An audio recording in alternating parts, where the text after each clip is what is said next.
Okay, here is the Modular for the Masses DuckMixer. Here is what it can do. It can take a signal. This is just a Atari Punk console from over here.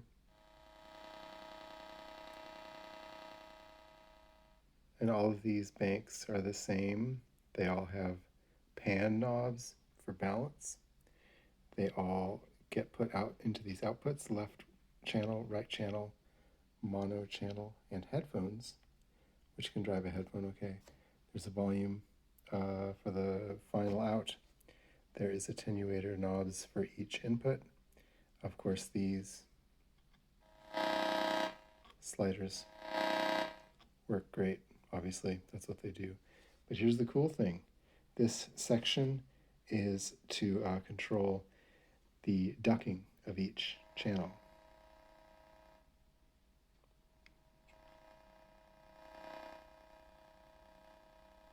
Now, what I'm listening to, what we're ducking this with, is a track.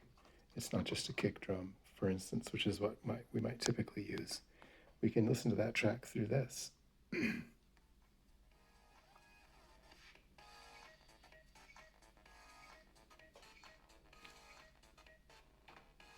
Now, if you're feeding a kick drum into one of these,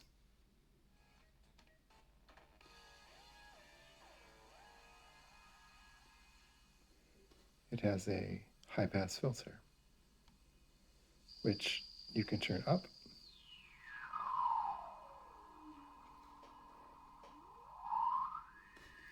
This will turn your kick drum into like a little tick. You can hear the kick drum in there. This also resonates well. So you can really bring some of the bassy notes with the cutoff almost all the way open, with the resonance all the way up. You can, of course, turn that kick drum down in the mix.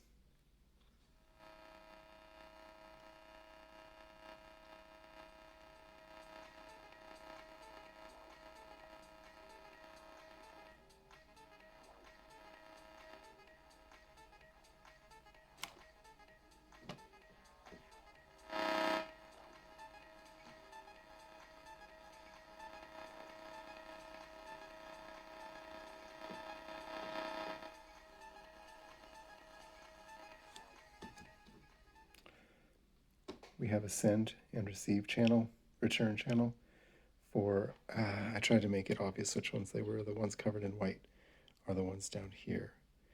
The cutoff, of course, for the high-pass filter is CV controllable, which what I do in my own performances, I turn the resonance up to where I want it to be, leave the cutoff to tune the kick drum to the system, headphone speakers, room, whatever I'm using.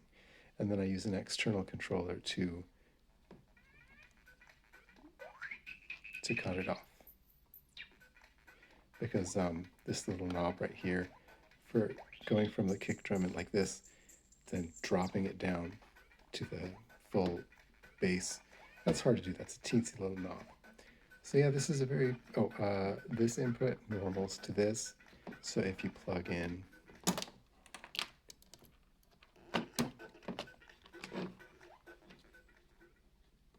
you can kind of have,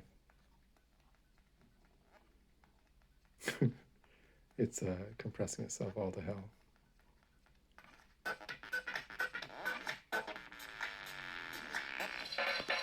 Pump the brake.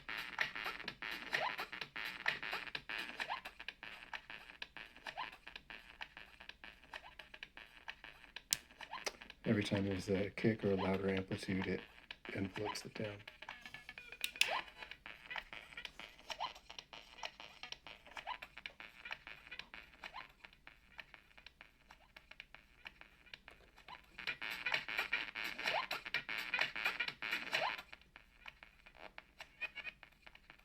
Of course, it's also coming into here and going through here.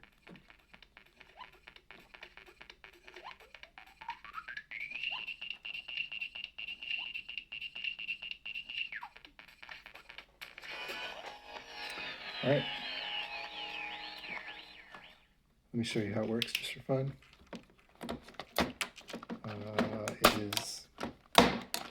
very first 4-layer project. The voltage controlled amplifier part of the circuit are these VCAs. The trimming procedure was a huge hassle because for the original ZVHP module, I used 100K trimmers in the place of resistors with smaller value trimmers because I didn't feel like working out the value beforehand.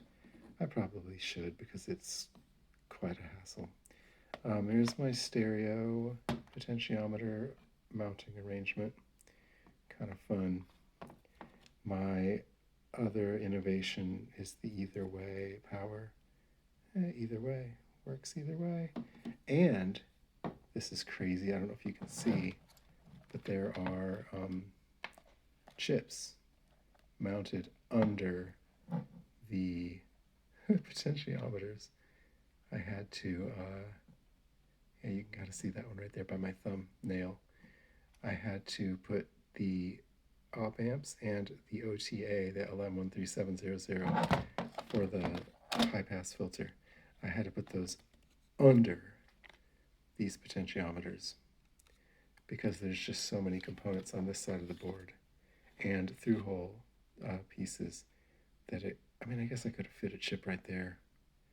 I don't know, maybe some right there. But in any case, this worked really well. No, I didn't put chips over here because they're way out of the way. I wanted to keep stuff nice and clean and low noise. So for the output stage, right there, I wanted the chip. Actually, that chip is right there because the output, oh my gosh, nobody cares about this. So anyway, there we go, you guys. 8-channel side chaining mixer with kick processing right there. I'm so happy with this. Hassle me and I'll sell you one.